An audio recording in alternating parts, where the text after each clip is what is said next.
Rowdyism, రాజకీయం, naxalism. రౌడీలు హీరోలయ్యారు, హీరోలు నక్సలెట్లయ్యారు. అందుకే నేరం కొత్త దారి ఎంచుకుంది. మాజీ రౌడీ షీటర్లు మార్పు చెందడానికి కారణం ఏంటి?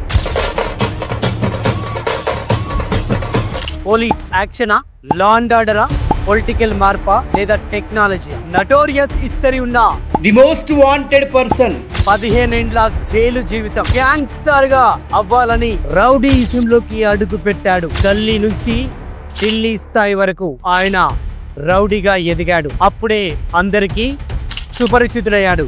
ఆయనే ఓల్డ్ సిటీ చిన్నాబాయ్.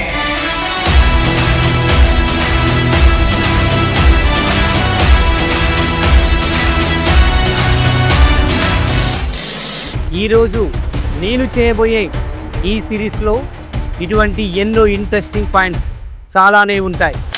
45 రోజులు మెంటల్ హాస్పిటల్లో ఉంచి ట్రీట్మెంట్, షాక్ ఇవ్వడం ఎందుకు చేశాడు? వాడు సావద్దు, సావు చూపెట్టాలి. వాష్రూమ్ కూడా బ్రష్ తో కాకుండా చేయితోటే గడిగిస్తారు. నిజమా? ఈ హాస్ మర్డర్ లేదో నాకు అర్థం కావట్లే. మీ మీద ఎన్నిసార్లు మర్డర్ అటెంప్ట్ జరిగింది? ఎంత మందిని ఒడిషిర్రు మీరు అంటున్నా? కత్తి ఘాట్లు, గీతలు ఏమైనా ఉన్నాయా? అనిపించిందట్లేనా ఇక చచ్చిపోదాం ఎందుకు ఈ జీవితం అని? జైల్లో ఎప్పుడైనా మీకు అంటే సుపారీ ఇచ్చే వాళ్ళ వాడిని వేసేయండ్రా, వాడిని కొట్టండ్రా, మిమ్మల్ని వేసేనికి వేరే వాళ్ళకు సుపారీలు ఎప్పుడైనా ఇచ్చారు? చట్టాన్ని చేతులకు తీసుకోవడానికి మీరెవరు? ఒక రౌడీని రౌడీ అనకుండా మరి ఇంకేమన్నారా మిమ్మల్ని? ఇప్పుడు నిజంగా నేను రౌడీయిజం చూపించి ఉంటా కనుక నువ్వు ఇంత మాట్లాడలేవు.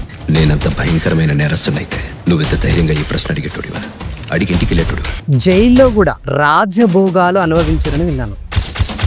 ఆ జైలు వార్డులోనే మందు తాగడం, గాంజా కొట్టడం.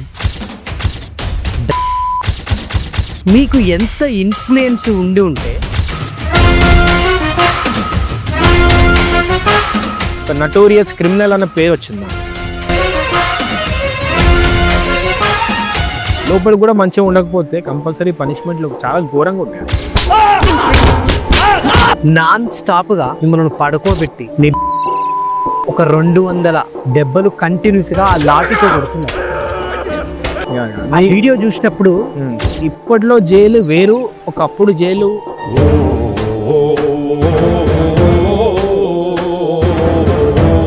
అందుకే మీలాంటి రౌడీ షీటర్లని ఎన్కౌంటర్ చేస్తూ ఉంటారు కదా.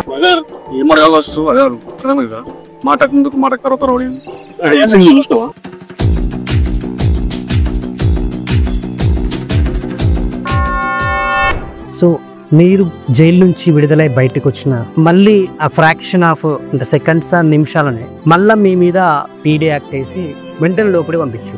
ఆ రోజే బెయిల్ వచ్చింది, ఆ రోజే మళ్ళీ పోలీసులు వచ్చారు. పోలీసులు వచ్చి ఈ బాబు నీ మీద పీడీ యాక్ట్ చేస్తాం అనగానే సగం కోల్పోయినా అక్కడ.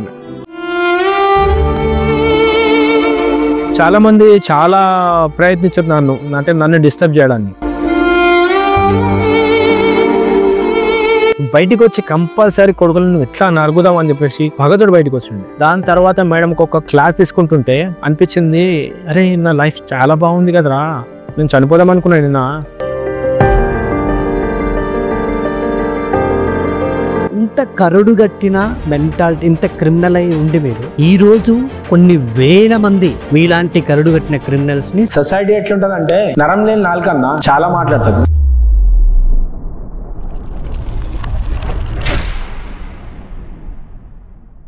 కరుడు కట్టిన most wanted gangster and criminal. So ఈరోజు ఆయన చిట్టా మొత్తం విప్పబోతున్నా. అన్న, గత సంవత్సరం నుంచి మీరు ఏమేం చేసారు? మీ మీద ఎన్ని కేసులు ఉన్నాయి? మీరు ఎంతమందిని లేపేసారు?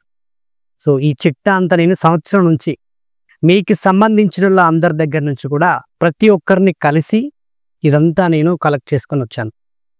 సో మరి ఇందులో ఎంతవరకు వాస్తవాలు ఉన్నాయి, అవాస్తవాలు ఉన్నాయి అన్నది మీరు నాకు ఈరోజు స్ట్రైట్ ఫార్వర్డ్గా చెప్పాలి. నిక్కచ్చిగా ఎటువంటి అబద్ధం ఆడకుండా చెప్తారని ఈ యొక్క డాక్యుమెంటరీ చేయడానికి ఈరోజు మేము ముందుకు వచ్చాను. అది కూడా మీ పర్మిషన్ తీసుకొని చేస్తున్నాను. సో మీరు నిక్కచ్చిగా ప్రతిదీ కూడా స్ట్రైట్ ఫార్వర్డ్గా జవాబులు ఇస్తారని చెప్పేసి నేను అనుకుంటున్నాను. సో మరి మీరు దీనికి అంగీకరిస్తారా? డెఫినెట్గా. కరుడు కట్టిన మోస్ట్ వాంటెడ్ గ్యాంగ్స్టర్ క్రిమినల్ 10వ తరగతి నుంచే గ్యాంగ్ని మెయింటైన్ చేద్దామని మొదలుపెట్టిన మీ రౌడీయిజం ఈరోజు ఇక్కడ దాకా మిమ్మల్ని తీసుకొచ్చింది. పుట్టినప్పుడే అనుకున్నారా గ్యాంగ్స్టర్ అవుదామని? 10వ తరగతి నుంచి మొదలుపెట్టారు. లేదు, యాక్చువల్గా గ్యాంగ్స్టర్ అవుదామని ఆలోచన ఏం లేకుండే. మా ఫాదర్ వచ్చేసి పొలిటీషియన్ అనమాట. పంచాయతీలు చంపేటోడు, అంటే 2 times కార్పొరేటర్గా పనిచేసింది కాబట్టి నలుగురికి మంచి పనులు చేసేటోడు. అట్లనే మా తాతని తీసుకోండి, మా గ్రాండ్ ఫాదర్ని తీసుకోండి, ఆయన వచ్చేసి freedom fighter come anti corruption bureau officer ఉండే సిఐడి లెవెల్లో.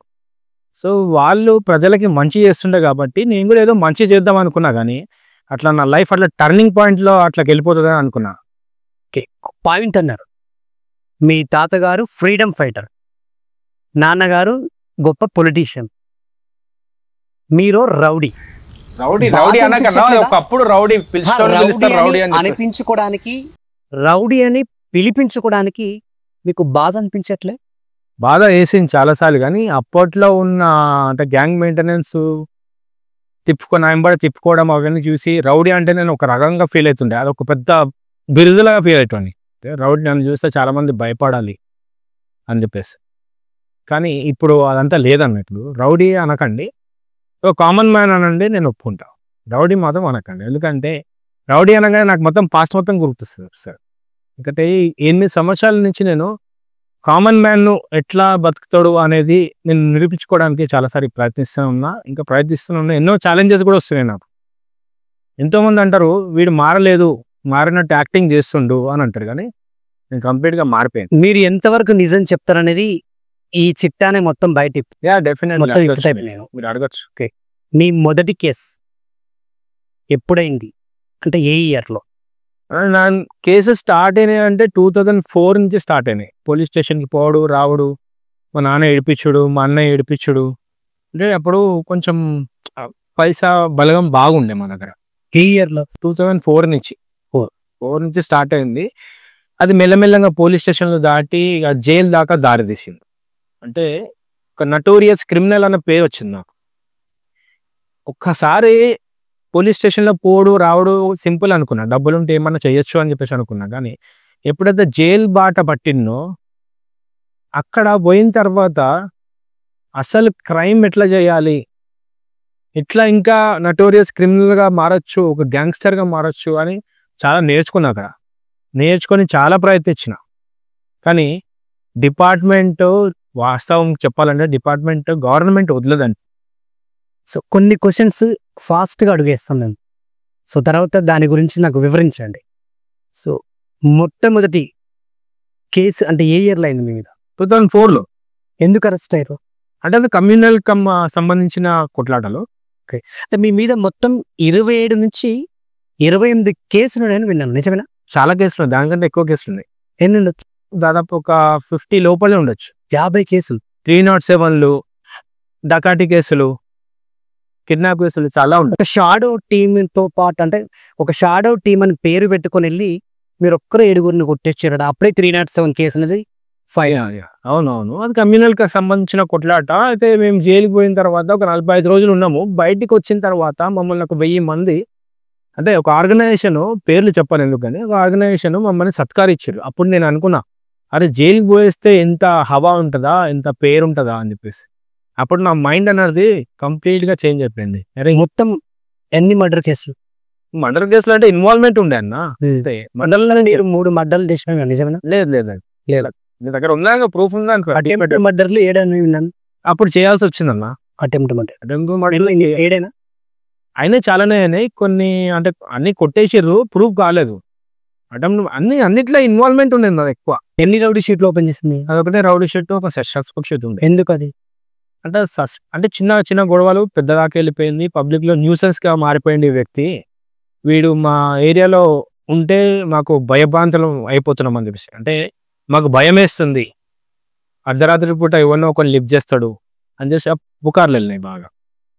సో పిటి కేసులు ఎన్ని ఉన్నాయి? పిటి కేసులు చాలానే ఉన్నాయి, చెప్తున్నా. ఈజీగా ఒక 30 ఉండొచ్చు. పీడీ యాక్ట్లు 2 times పట్టింది. 2 times. సో సస్పెక్టెడ్ షీట్ ఒకసారేనా? ఒకటేసారి.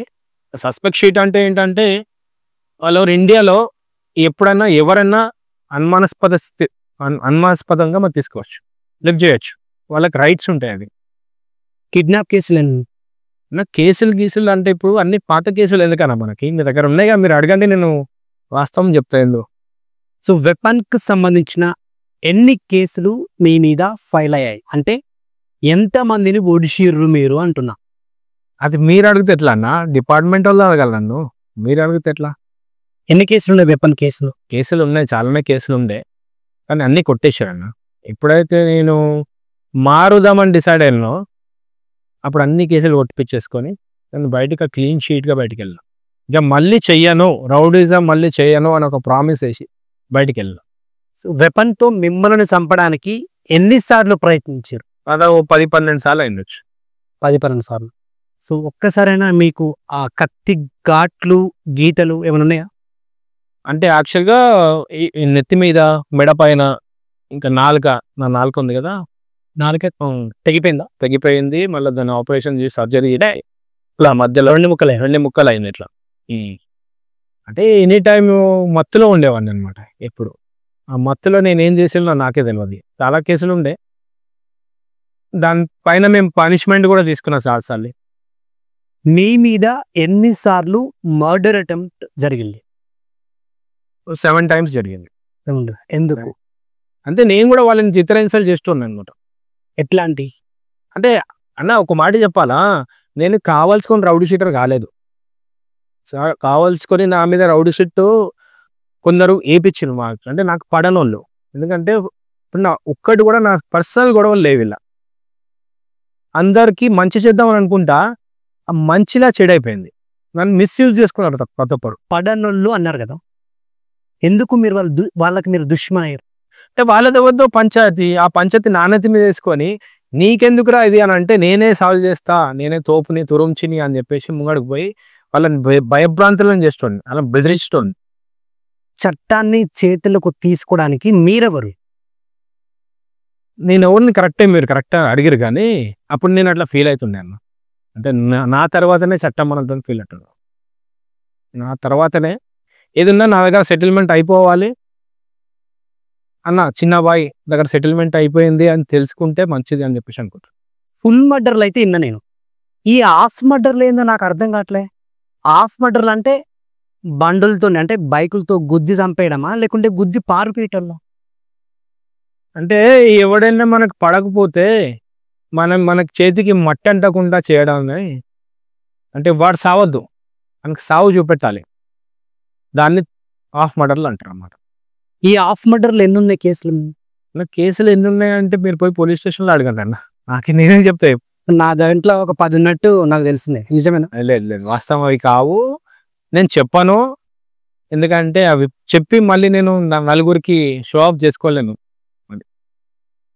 ఓకే, సో ప్రతి అంటే మర్డర్కి ప్లాన్ చేసుకుని వెళ్తారా? ఎట్లా అయింది? లేదు, అంతా ర్యాండమ్గా ఏముందో ఒకటి, ఎవరన్నా ఈ గొడవ అయిందన్న అన్న, ఈ సతాయిస్తున్నా నన్ను చంపనికి వచ్చిండన్న అంటే, అరే పాపం మనని సేవ్ చేద్దాం, పోదాం మనం సేవ్ చేద్దాం అని అనుకుంటాం కదా, అది రివర్స్ నా పైనకి వస్తుంది. అంటే నీ గొడవ అనుకోండి అన్న, నాకు ఈ ప్రాబ్లం వచ్చింది అంటే నేను నా దగ్గరకు వస్తాను, నేను పోయిన తర్వాత వాడు మంచిగా చెప్తా వినడు, చెడు చూపిస్తా వాడికి.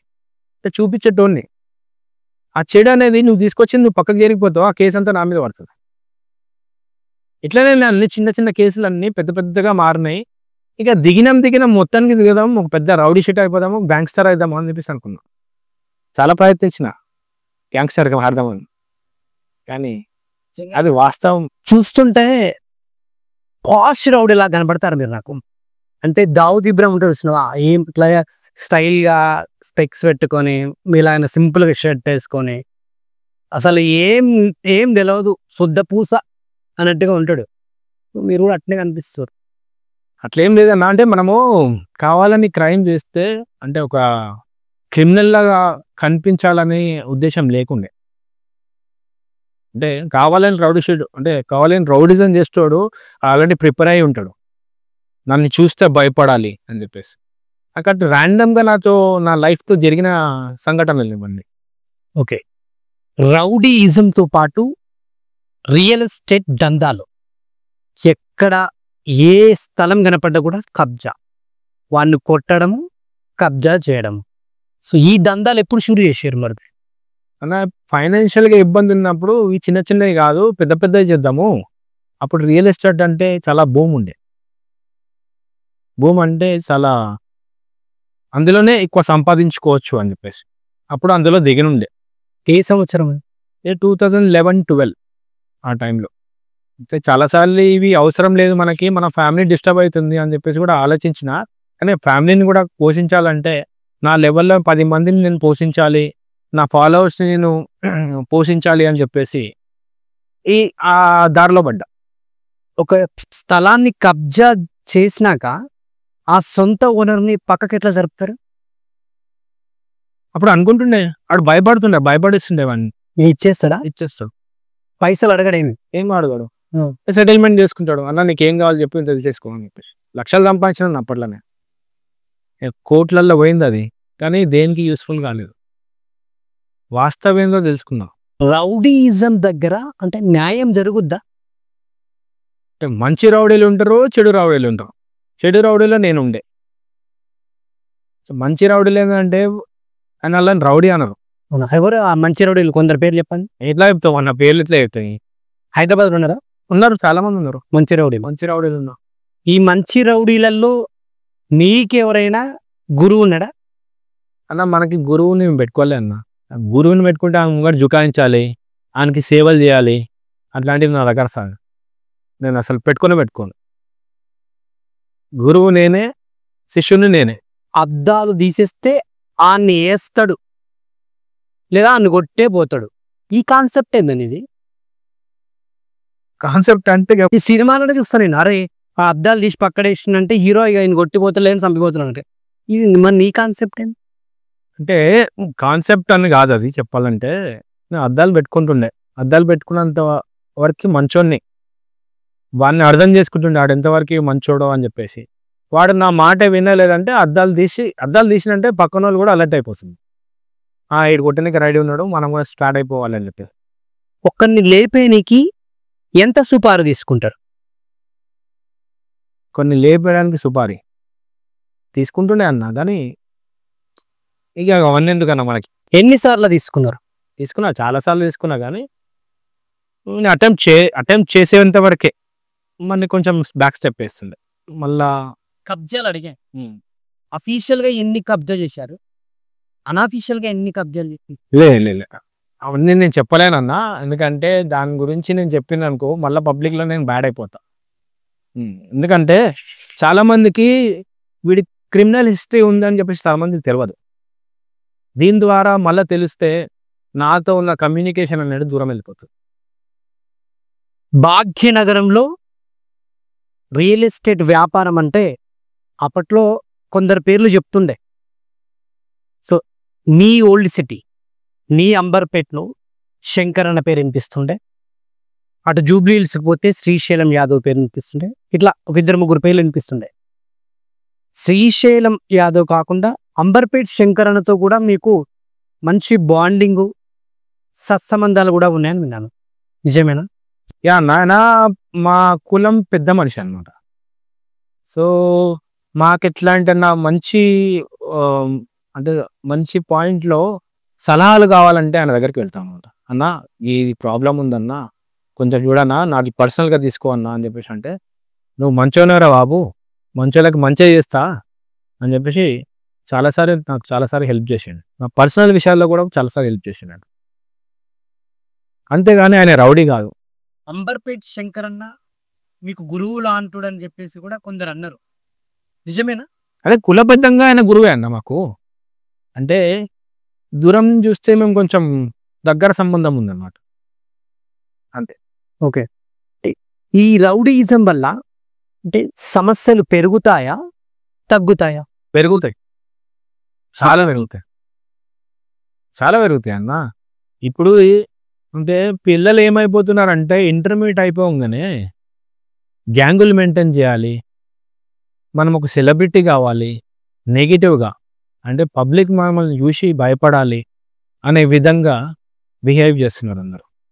అక్కడనే మందు, సిగరెట్, గాంజా, డ్రగ్స్ ఇవన్నీ అలవాటు పడు అంటే రౌడీల దగ్గరకు వస్తే న్యాయం జరగదు, జరగదు, అన్యాయమే ఉంటుంది. అన్యాయమే ఉంటుంది. అందుకే మీలాంటి రౌడీ షీటర్లని ఎన్కౌంటర్లు చేస్తూ ఉంటారు కదా, అందుకే డెఫినెట్ గా చేస్తారు. నా మీద కూడా అయిందన్న 2 times ఎన్కౌంటర్ ప్లాన్ చేసినారు. అంటే మరి ఎందుకు వదిలేశారు? మీలాంటి కరుడు గట్టిన క్రిమినల్ ఎందుకు వదిలేశారు?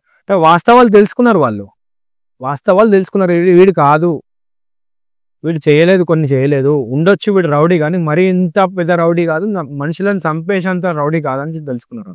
ఒక రౌడీని రౌడీ అనకుండా మరి ఇంకేమన్నారా మిమ్మల్ని? అన్న ఒకప్పుడు రౌడీ, ఇప్పుడు కాదు రౌడీ. ఇప్పుడు నిజంగా నేను రౌడీజం చూపించి ఉంటా కనుక నువ్వు ఇట్లా మాట్లాడలేవు.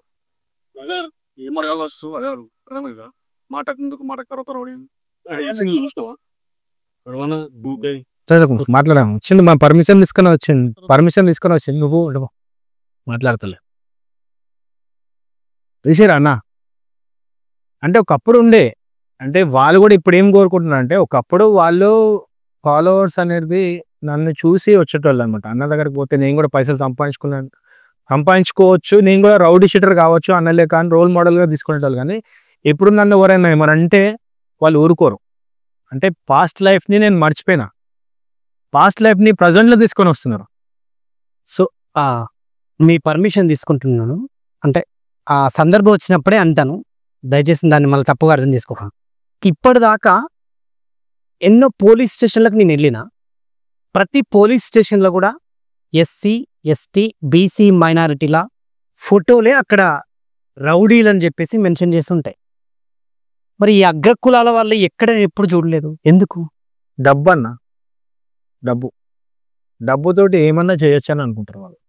మేనేజ్ చేస్తున్నారు కూడా చాలా. అదే డబ్బు నేను కూడా పెట్టుంటే కనుక నాకు ఈరోజు బంగారం ఉండేది, కోట్ల అధిపతిని ఉంటుండే, నేను కూడా మెడలు ఉండేవి. నేను చేసినవి అన్నీ ఫ్రీగా చేసిన, ఒకరి దగ్గర ఒకరిని ముంచి అయితే చేయలేదు. ఏ దశలో ఉన్నప్పుడు రౌడీ షీట్ను ఓపెన్ చేస్తారు? అంటే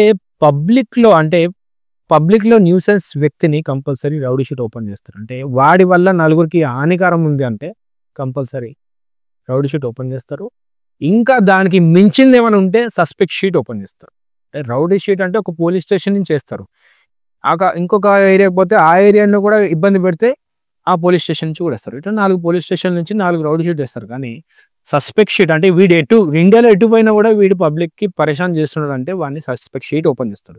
సస్పెక్ట్ షీట్ అంటే ఏంటంటే వీడిని అనుమానాస్పదంగా ఎప్పుడైనా లిఫ్ట్ చేయొచ్చు, డౌట్ఫుల్గా ఉంటే ఎప్పుడైనా లిఫ్ట్ చేయొచ్చు, వీడు చేసిండొచ్చు అని అధికారం ఉంటుంది పోలీసులకు. ఒక మనిషిని చంపి వచ్చినాక ఆ రోజు రాత్రి ఎట్లా నిద్ర పడుతుందన్న మీకు?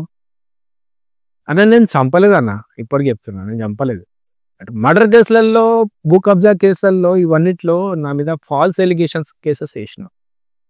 అంటే వీడి చేసుండొచ్చు చెప్పినా కదా సస్పెక్ట్ షీట్ అని చెప్పేసి, వీడి చేసుండొచ్చు అని చెప్పేసి డిఫరెంట్ స్టేట్ నుంచి వచ్చి నన్ను ఇబ్బంది పెట్టిన రోజులు చాలా ఉన్నాయి. అంటే ఈ మన తెలంగాణలోనే కాకుండా వేరే స్టేట్లలో కూడా నా మీద చాలా కేసులు ఉండే. కాకపోతే వాస్తవం ఏంటంటే నేను నా ఇన్ఫ్లుయెన్స్ కూడా ఉపయోగించి నేను క్రిమినల్ని కాదని చెప్పేసి ప్రూవ్ చేసుకున్నా. కానీ డిపార్ట్మెంట్ దృష్టిలో ఒక్కసారి తప్పు చేసిన అనుకోండి, వాడు లైఫ్ లాంగ్ తప్పు చేసినోడే. ఎందుకంటే వాళ్ళు గుర్తుపట్టేస్తారన్న, వాళ్ళకి ఎన్నో సైకాలజికల్ క్లాసెస్ ఉంటాయి. ఒక క్రిమినల్ అన్ని వీడు చేసిండా లేదా అనే క్షణాల్లో గుర్తుపట్టేస్తారు.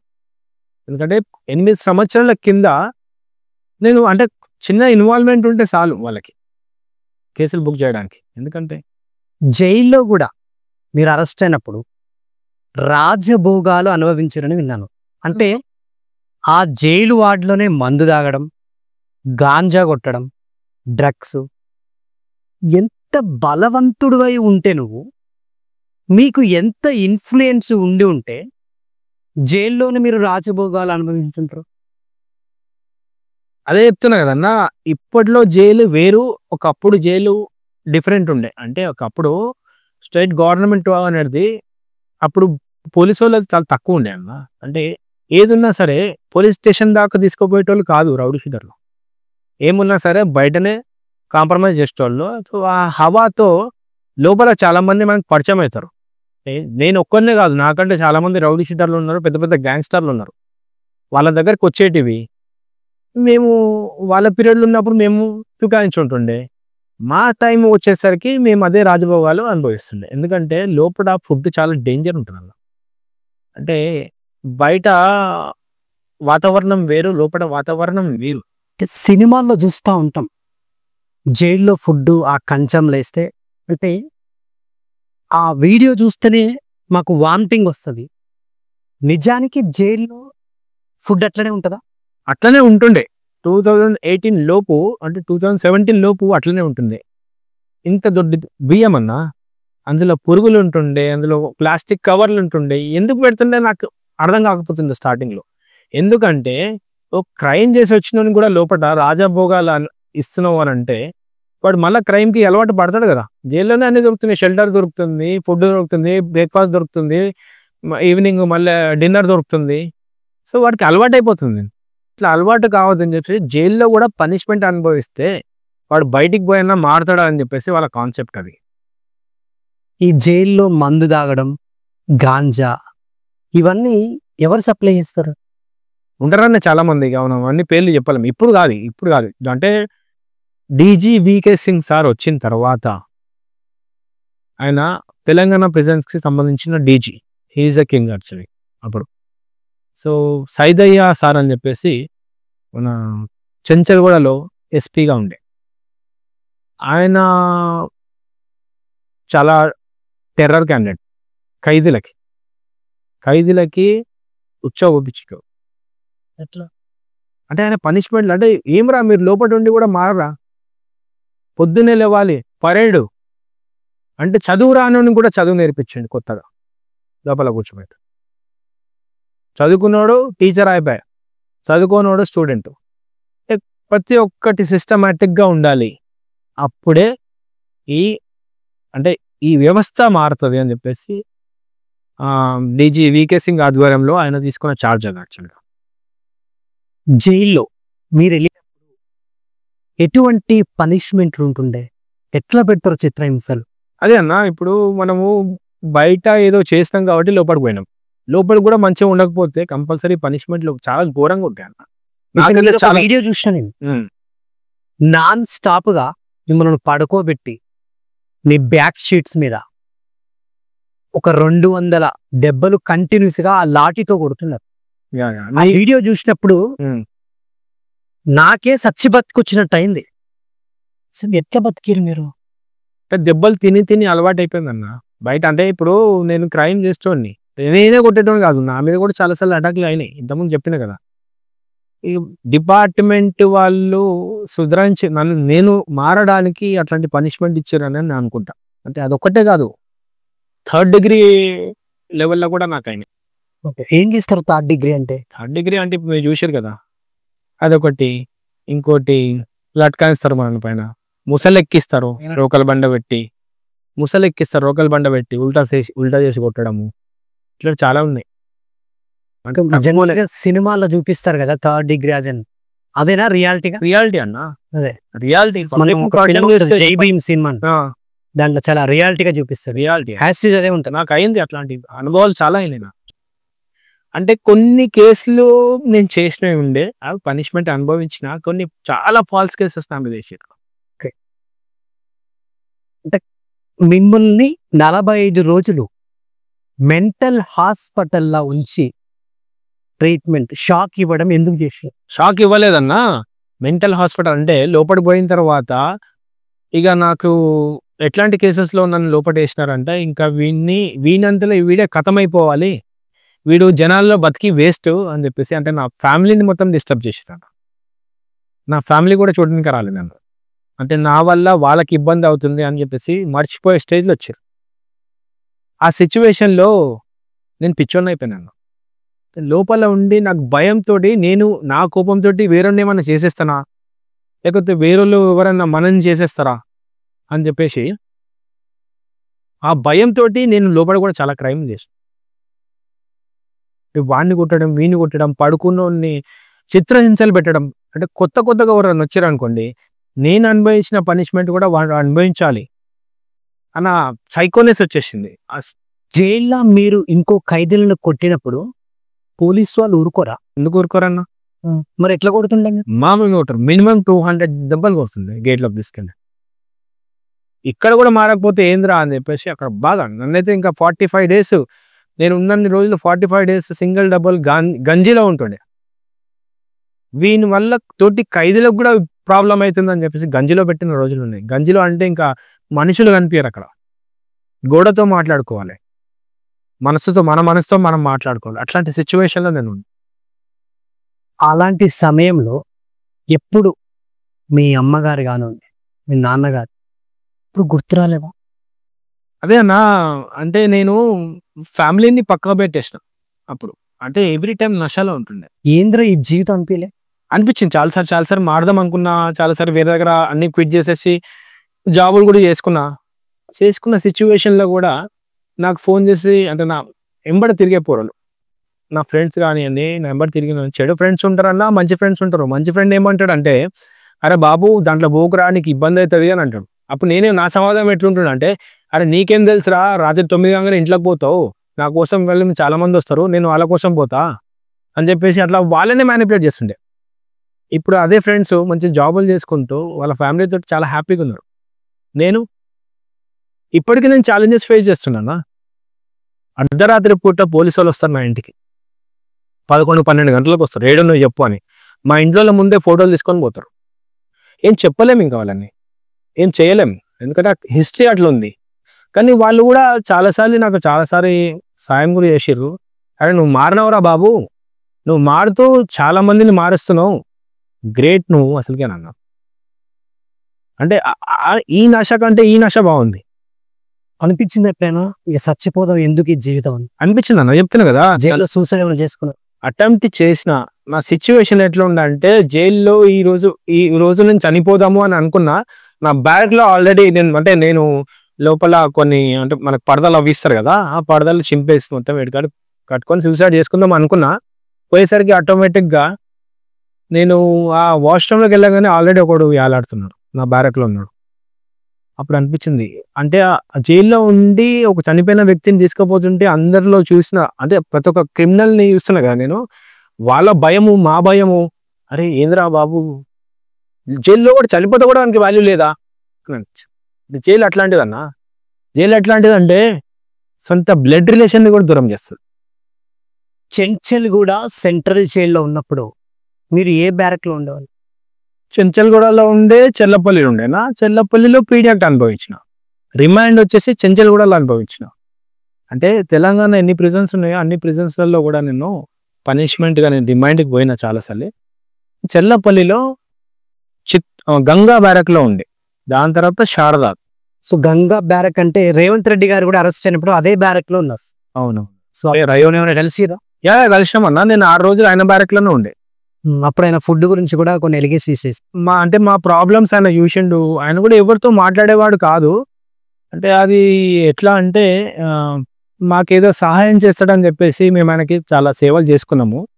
ఈరోజు ఆయన సీఎం అయిపోయాడు, ఇప్పటికైనా మమ్మల్ని గుర్తిస్తాడని చెప్పేసి. కాకపోతే లోపల ఫుడ్ విషయంలో అయితే మాకు న్యాయం చేసిండు. బయటకు వచ్చి తెలంగాణ జైల్లో ఫుడ్ ఇట్లా ఉంది, ఇట్లాంటి వ్యక్తులు కాదు వీళ్ళు, ఎందుకు ఇట్లాంటి కరుడు కట్టిన నేరస్తులకే మంచి ఫుడ్ ఇస్తున్నారు, వీళ్ళకి ఏమైంది, వీళ్ళకి ఇవ్వడానికి ఏంది అని ప్రెస్ మీట్ పెట్టిండు బయట. ఆయన చాలా మంచోడన్నా చెప్పాలంటే. నేను ఈరోజు ఆయన అండర్లోనే నేను కాంగ్రెస్ లీడర్గా పనిచేస్తున్నాను.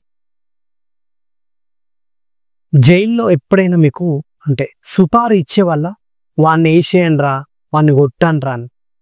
అంటే జైల్లో పోయిన తర్వాత అవే ఉంటాయి అన్న, క్రిమినల్స్ మాట్లాడుకుని ఏంది క్రైమ్ ఇంకా ఎట్లా చేయాలని చెప్పేసి. అది రిలీజ్ డేట్ బయటకు వచ్చే టైంకి లోపల ఒక సుపారీ తీసుకొని వచ్చి బయటకు వచ్చి మళ్ళీ అదే సుపారీ తీసుకొని 4 రోజులు మస్తు తిని తాగి మళ్ళీ లోపలికి వచ్చేస్తాడు. రిపీటెడ్ అఫెండర్స్ అంటారు వీళ్ళు. సుపారీలు చాలా వచ్చినాయి నాకు కూడా. నేను లోపల ఉన్నప్పుడు కూడా చాలా మందిని అంటే మేము జైలు నుంచి పేషీ కోసం కోర్టుకు వచ్చేవాళ్ళం అనమాట. అక్కడ బయట కలుస్తారు కదా, బయట కలిసినప్పుడు లోపల ఏడున్నాడు, వాడిని ఏమన్నా చేసే గింతిస్తా, నీ ఫ్యామిలీని చూసుకుంటా అని అంటున్నాయి. బయట ఉండే నీ ఇష్టం, ఇంకా లోపల పోయిన తర్వాత మమ్మల్ని ఉరి శిక్ష ఇస్తావా రాబోయే అని చెప్పేసి మేము పట్టించుకోకపోతున్నాం. సుపారీలు తీసుకుంటుండే కానీ అవి మంచిది కాదని చెప్పేసి క్విట్ చేసేస్తాం. ఓకే, మిమ్మల్ని ఏసేనికి వేరే వాళ్ళకు సుపారీలు ఎప్పుడైనా ఇచ్చారు చాలా ఇచ్చారు, జైల్లో? చాలా ఇచ్చారు. జైల్లో ఇచ్చారు, రిలీజ్ అయిన తర్వాత కూడా ఇచ్చినారు. అంటే నా వల్ల కొంతమంది ఫ్యామిలీలు డిస్టర్బ్ అయినాయి కాబట్టి ఎవరో ఉంటారు కదా రివెంజ్ టేకర్, రివెంజ్ తీసుకోవడానికి చాలాసారి ఇచ్చారు. కానీ నేను వాళ్ళని పిలిచి కౌన్సిలింగ్ ఇచ్చి, బాబు నేను మారిపోయినా, నేను ఇట్లాంటివి చేస్తలేను, నీకేమైనా ఉంటే చెప్పు, నన్ను తిడితే తిట్టు, ఎంత తిడితే తిట్టు, కానీ మళ్ళీ నేను నా ఫ్యామిలీని కూడా డిస్టర్బ్ చేసుకోవాల్సి వస్తుంది అని చెప్పేసి. ఖైదీలలో కూడా సీనియర్ ఖైదీలు అక్కడ బాస్ లాగా వ్యవహరిస్తారట.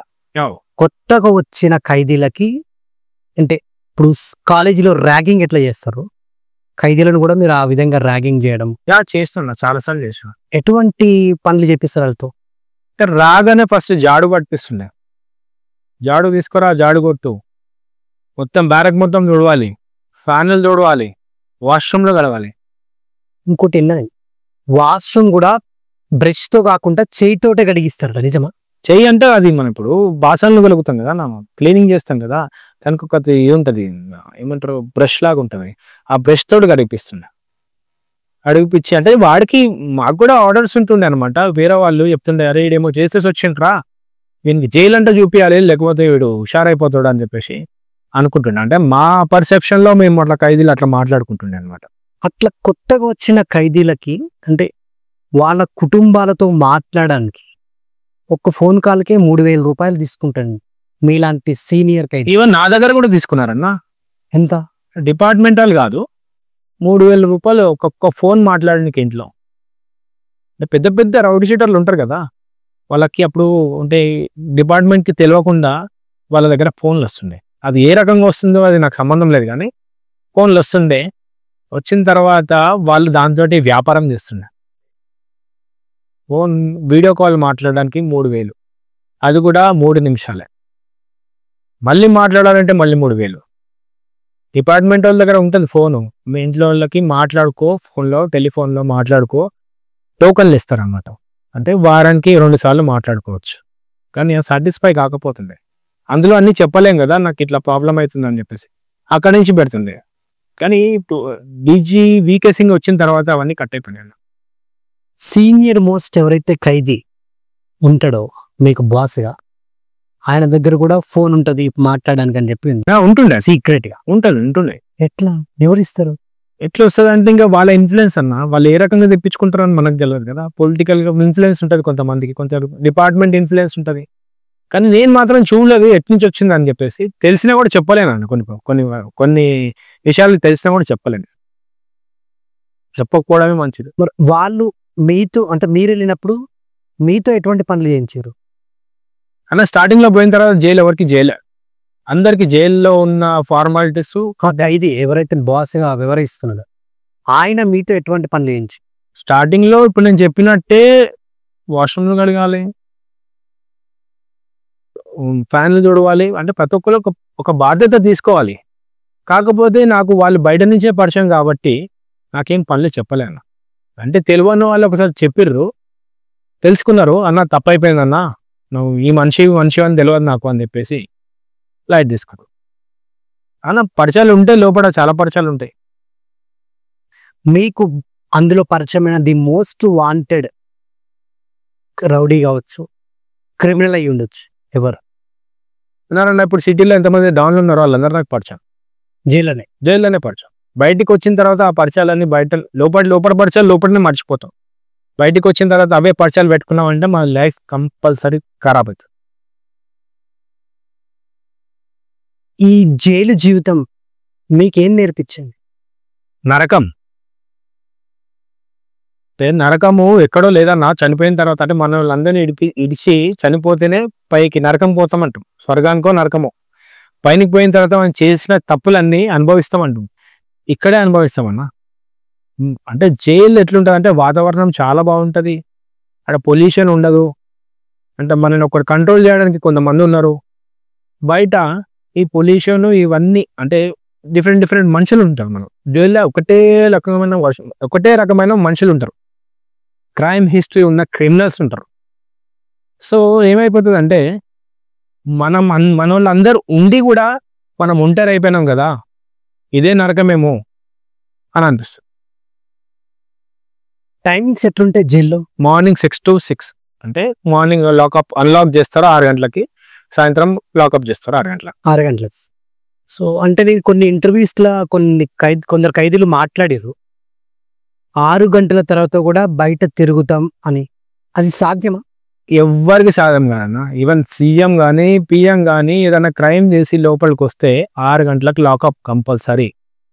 6 గంటల తర్వాత సివిల్ అవ్వడానికి అనిపించింది అనుకోండి, సపరేట్ డిపార్ట్మెంట్ ఉంటుంది, స్నైపర్లు ఉంటారు, మొత్తం పెద్ద పెద్ద వాల్స్ ఉంటాయి కదా, స్నైపర్లు ఉంటాయి, షూట్ చేసేస్తారు వితౌట్ ఇన్ఫర్మేషన్, హింట్ ఇవ్వకుండా షూట్ చేసి పడేస్తారు. అవన్నీ ఏదో చెప్పుకోవడానికి ఉంటాయి అంతేగాని అట్లా 6 గంటల తర్వాత ఎవడు కనిపించాడు అన్లెస్ వాడు ఎలక్ట్రిషియన్ ఉంటేనే. వాడికి కూడా 1 గంట పర్మిషన్, 1 సెకండ్ కూడా కరెంటు పోదన్న జైల్లో. జైల్లో మీకు ఒక గురువు ఉండేనా ఎవరైనా? అంటే నా లోపల పోయిన తర్వాత పరిస్థితిని బట్టి గురువు. మనకి ఆపద వస్తే ఆయన త్రూ అవుతుంది అంటే ఆయన నాకు గురువు. ఆయనకి నాకు ఆపద వచ్చినా ఆయన చేయకుంటే ఆయన నా గురువు కాదు. నేనే బిల్డప్ చేసుకోవాలి, నేనే క్రియేట్ చేసుకోవాలి, నేనే గురువుని అని చెప్పేసి లోపల కూడా నేను అట్లా క్రియేట్ చేసుకున్నా. కానీ ఎంత క్రియేట్ చేసుకున్నా కూడా అంత వాస్తవం వేస్ట్ అన్న. అంతే. ఓకే. సో జైలుకి అంటే వెళ్ళినోడికి ప్రతి అలవాటు కూడా అక్కడ అవుతుందని చెప్పి విన్నాను, అన్ని అలవాట్లు. డెఫినెట్. ఎందుకు? 2016-15 తర్వాత అన్ని అంటే ఏమన్నా మనం ములాఖాత్కి వచ్చిన వాళ్ళు ఏదైనా ఫుడ్ కానీ ఇంకేమన్నా ఇవ్వడం మానేసిరన్న. ఏమున్నా సరే లోపల దొరికేదే తినాలి, లోపల టోకన్లు తీసుకోవాలి, అక్కడ కొనుక్కొని తినాలి. అంటే మన ములాఖాత్లు వచ్చినప్పుడు మన అకౌంట్లో ఇంత డబ్బులు ఇస్తారు, మన ఫ్యామిలీ కానీ ఫ్రెండ్స్ కానీ వస్తే కనుక అదే కొనుక్కోవాలి. అంతకుముందు వేరుండే అన్న, జైల్లో దొరకని పదార్థమే లేదు. ఎట్లా వస్తుండే ఎట్లనే ములాఖాత్లో మేనేజ్ చేసుకొని లోపలికి రావడం.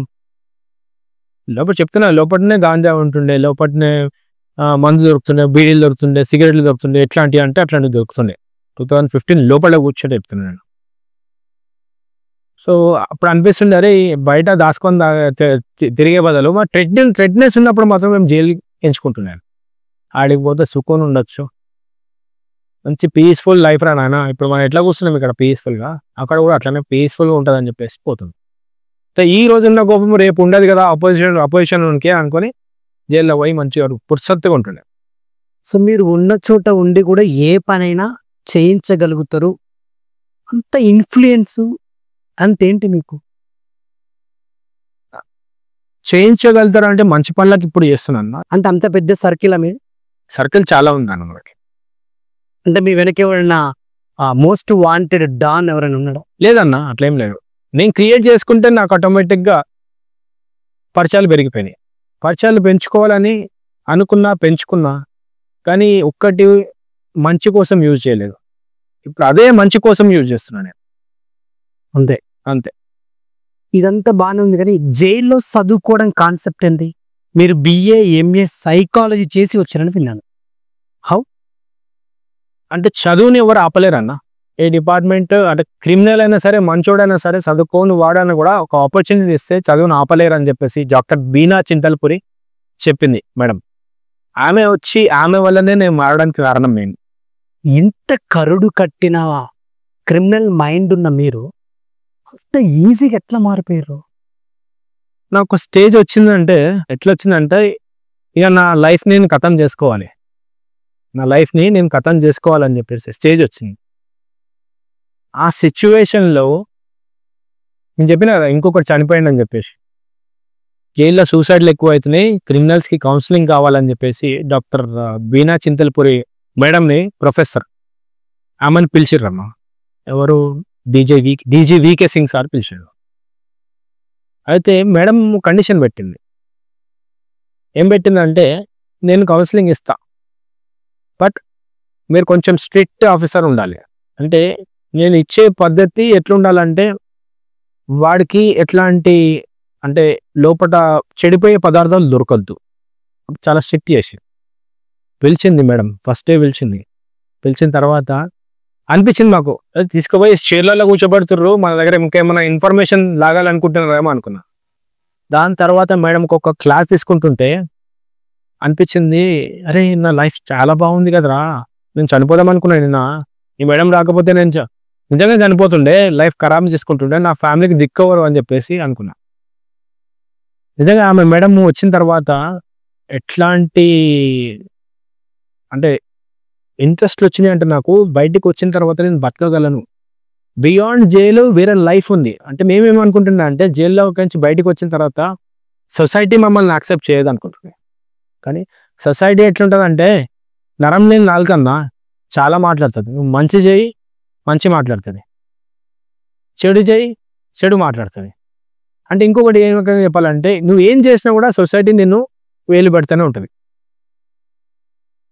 వాళ్ళన్నీ పట్టించుకుంటే మనం ఎదగలేము.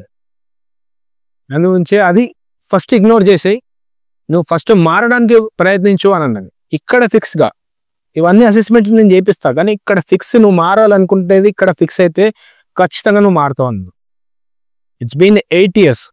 I did not involve in a single case అనమాట.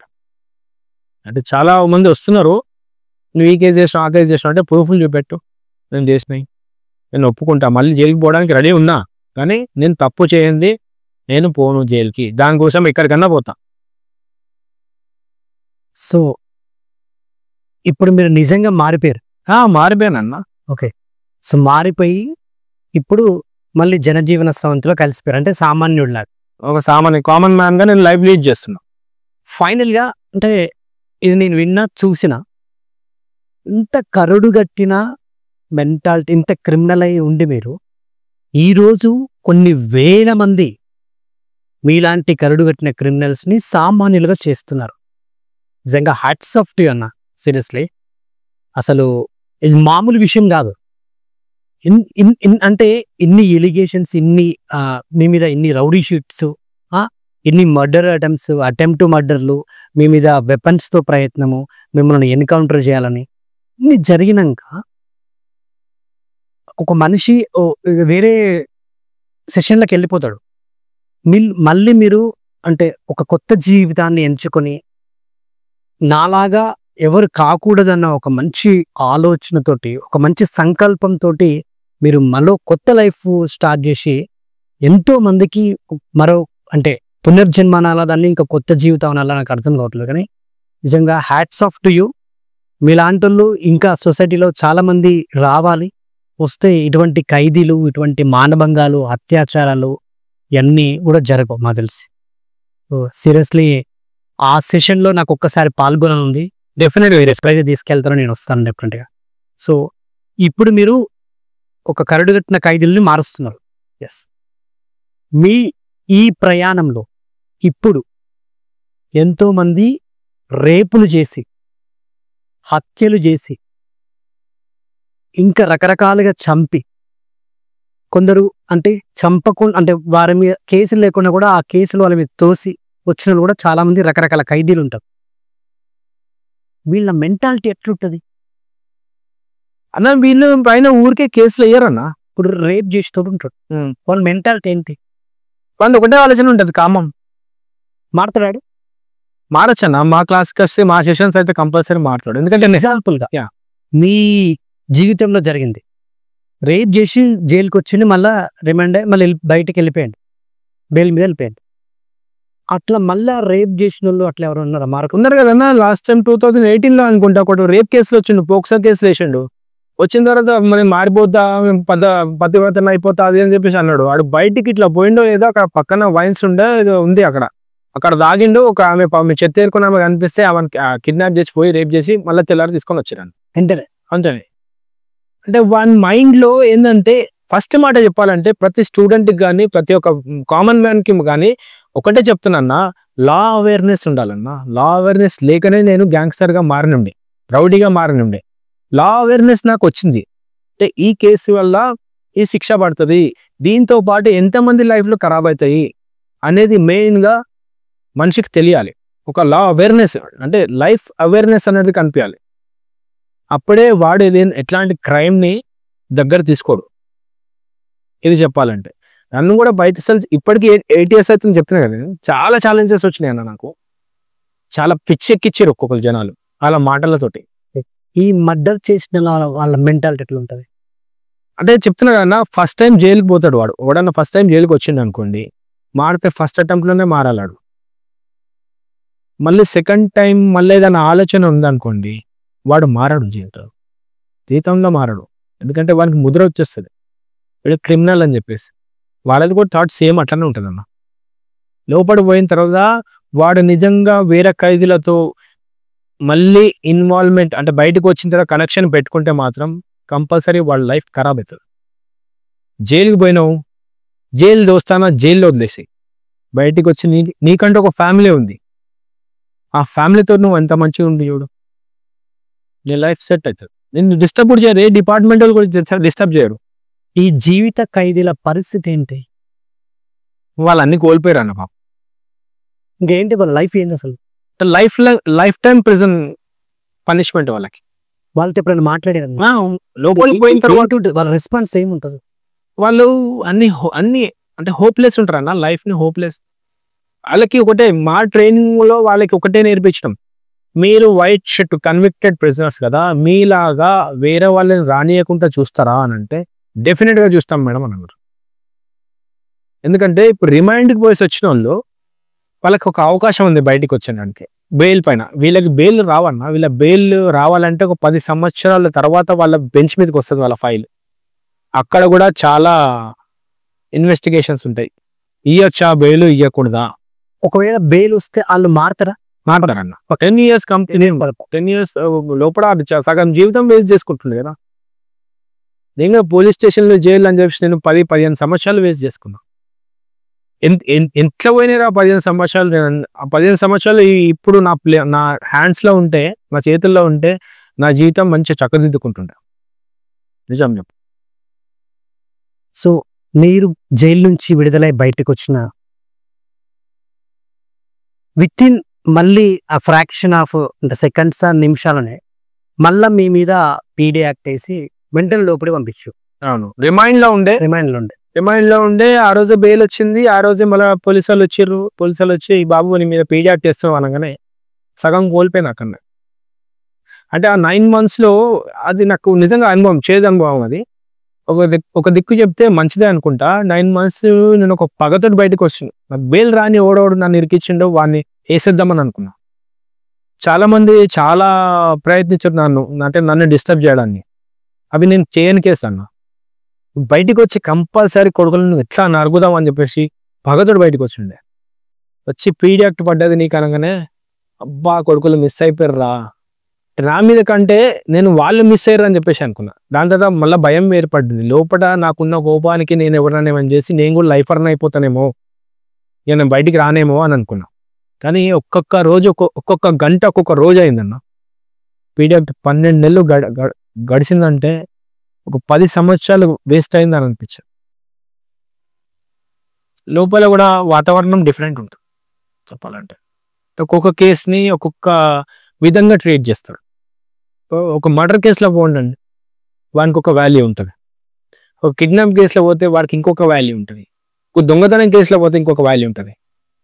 సబ్స్టాన్సెస్ ఆల్కహాల్కి సంబంధించిన ఇంకొక వాల్యూ ఉంటుంది. రేప్ కేసులో, పోక్సో కేసులో నేను మెయిన్ ఫోకస్ చేసేది పోక్సో కేసు ఒకటి, NDPS కేసెస్ ఒకటి. అంటే వీళ్ళ వల్లనే చిన్న చిన్న పిల్లలు, ఆడపిల్లలు జీవితం నాశనం అవుతున్నాయి, మగ పిల్లలు కూడా నాశనం అవుతాయి. స్టూడెంట్స్ ఇవన్నీ చేసేది. మీరు బయటికి వచ్చినాక అమ్మ నాన్నల రెస్పాన్స్ ఎట్లుండే? చాలా బాధపడ్డారు. వాళ్ళకి ముఖం లేకుండా అన్న 12 నెలలు. అంత ముందు చేసినవి వేరే ఉంటుండే, ఎందుకంటే అప్పుడు డబ్బులు ఉంటుండే చాలా. అంటే నన్ను పీడీ యాక్ట్ వేసి 1 సంవత్సరం వరకు బయటికి రాలేడు అని చెప్పేసి వాళ్ళు సగం చచ్చిపోయారు అన్న. ఈ ఉన్నతి క్లాసెస్ వల్ల నా ఫ్యామిలీని మళ్ళీ నేను వెనక్కి తెచ్చుకున్నా. వాళ్ళని కూడా నమ్మించిన, నేను మారిపోయినా, ఇంకొకసారి నేను జైలుకి పోను, పోలీస్ స్టేషన్ అడుగు కూడా పెట్టాను, నేను రాసిస్తున్నా ఇది అని చెప్పేసి వాళ్ళకి రాసిచ్చిన. ఇక వాళ్ళు నా పట్ల చాలా మర్యాదగా ఉంటారు. అంటే వాళ్ళు కూడా నన్ను ఎప్పుడు డిస్టర్బ్ చేయలేదు. ఎందుకంటే 2 సార్లు కార్పొరేటర్ గెలిచిండు మీ నాన్నగారు, ఎమ్మెల్యేగా పోటీ చేసి. I was senior journalist come మంచి పొలిటీషియన్ ఉండే. అండ్ యూనియన్ జర్నలిజంలో ఆంధ్రప్రభ ఇండియన్ ఎక్స్ప్రెస్లో జర్నలిస్ట్ ఉండేనా. PJR పైన 2 times గెలిచిండు. దాని తర్వాత అంటే డాడీ ఫ్రెండ్స్ అంటే చెప్పాలంటే బద్దం బాలరెడ్డి, టైగర్ నరేంద్ర, మన గవర్నర్ బండారు దత్తాత్రేయ, కిషన్ రెడ్డి, వీళ్ళందరూ ఒక చెట్టు కింద మనుషులు అనుకోండి. అంటే ఏ బిజినెస్ లో కానీ ఏ పార్టీలో కానీ వీళ్ళందరూ ఒకటే పార్టీ తరపున ఉంటుండే. సో ఇప్పుడు సంపాదించడాన్ని కోల్పోయారా? ఏం లేవా? ఉన్నాయన్నా, ఉన్నటివి ఉన్నాయి కానీ నేను మీరు అన్యాయంగా సంపాదించింది మాత్రం ఒకటి లేదన్నా. లేదు. మనం నేనే అమ్ముకొని పెట్టినవి ఉన్నాయి. మళ్ళీ చాలా కోల్పోయినా. ఇప్పుడు మీ మీద థ్రెట్ ఉందా? బయట ఫ్రీగా తిరగలుగుతున్నారా? ఫ్రీగా తిరగలుగుతాం. థ్రెట్ ఉందా? మళ్ళీ గెలుకుతున్నారా మిమ్మల్ని? గెలుకుతారన్నా, రెగ్యులర్ గా గెలుకుతారు. పడనోళ్ళు గెలుకుతారు, కంపల్సరీ గెలుకుతారు. అప్పుడు మీరు ఎట్లా కంట్రోల్ చేసుకుంటారా? కంట్రోల్ చేసుకుంటా, అక్కడి నుంచి వెళ్ళిపోతా, మాట్లాడడం, సైలెంట్ ఉంటా. మరీ విపరీతంగా గెలకాలంటే ఒక కామన్ మ్యాన్ కి ఎట్లాంటి ఫీలింగ్స్ ఉంటాయో నాకు కూడా అట్లాంటి ఫీలింగ్స్ ఉంటాయి, అట్లాంటి ఎమోషన్స్ ఉంటాయి. ఫైనల్ గా చిన్నబాయ్ కంప్లీట్ గా ఇప్పుడు మారిపోయింది అనొచ్చా? అవి మారిపోతాడన్నా, మారిపోయిండు. మళ్ళా ఆ చిన్నబాయ్ మళ్ళీ అని వస్తాడా? పుణ్య రాడు అసలు, రాని అని కూడా. అది వచ్చిందంటే నా భార్య పిల్లలు, మా అమ్మ నాన్న, మా అన్న తమ్ముళ్ళు, మా అక్క చెల్లెలు అందరూ డిస్టర్బ్ అవుతారు కదా. ఆ డిస్టర్బ్ కావడం ఇష్టం లేదు. నా ఒక్కని వల్ల నా ఎంబడున్న నా ఫాలోవర్స్ని కూడా చూసుకోండి.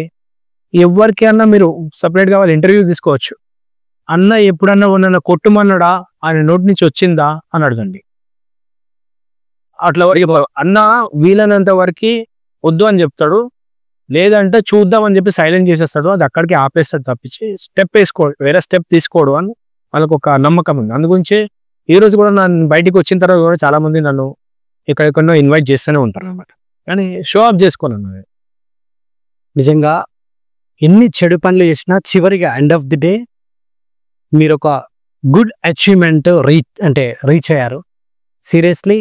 అండ్ ఈరోజు నిజంగా చాలా గర్వంగా ఫీల్ అవుతున్నా. నేను ఒక గొప్ప వ్యక్తిని ఇంటర్వ్యూ చేశానని. నిజంగా ఇట్లాంటి వాళ్ళు 100కో 1,000 ఉంటారు. సో అందులో చిన్నబాయ్ ఒకరు. సీరియస్లీ నాకు చాలా గర్వంగా ఉంది. మీలాంటి వాళ్ళు చాలామంది పుట్టుక రావాలి. ఇంకా చాలామంది ఇలాంటి వాళ్ళు వస్తే సొసైటీలో, సమాజంలో ఎన్నో మార్పు చేర్పులు వస్తాయి. సో డెఫినెట్గా మీరు ఈరోజు ఎంతోమంది ఖైదీలని సామాన్య మనుషులుగా మారుస్తున్నారు. నిజంగా భావితరాలకు కానీ ఇప్పుడున్న అందరికి కూడా మీరు ఒక మంచి స్ఫూర్తి అన్న. Seriously hats off tea.